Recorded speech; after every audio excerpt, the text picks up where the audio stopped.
An interview with Frank McCourt by Ryan Sterling and SterlingMichaud. Frank McCourt was born in Brooklyn, New York on August 19, 1930 to Irish immigrants. McCourt's father was an alcoholic and often without work.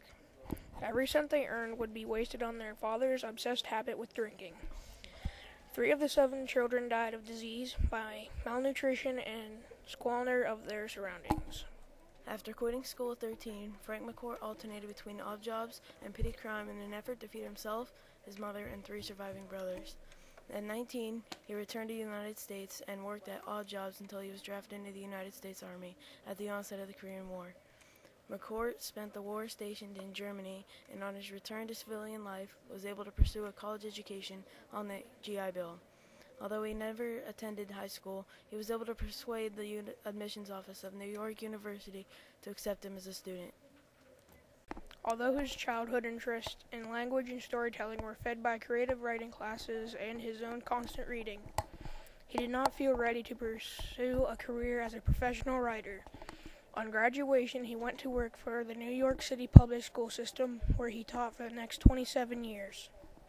Although McCourt spent his summers working on a novel drawing on his youth in Ireland, he was unable to find his own voice until he retired from teaching.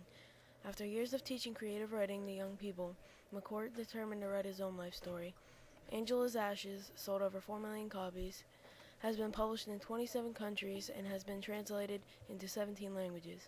It won McCourt the National Book Critics Circle Award, the Los Angeles Times Book Award, and the ABBY Award, and the Pulitzer's Prize for Biography. At 19, he returned to the United States Army and worked at odd jobs until he was drafted into the United States Army at the onset of the Korean War. McCourt spent the war station in Germany, and on his return to civilian life, was able to pursue a college education on the GI Bill. Credits. We would like to thank the Academy of Achievements and 4ATV.com. Quotes. I taught what they call creative writing, though you and I know how hard it is to teach anyone anything. I tried to show my students the significance of their own lives, which they sometimes thought insignificant. I hope they'd realize the value of their own lives, that they were good enough to write about.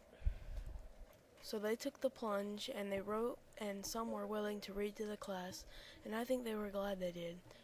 Then they'd say to me, "Why don't you write something and read it to the class?" And I did more and more.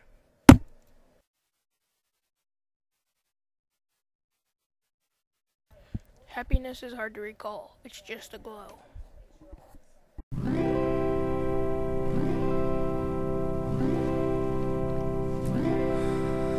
Oh.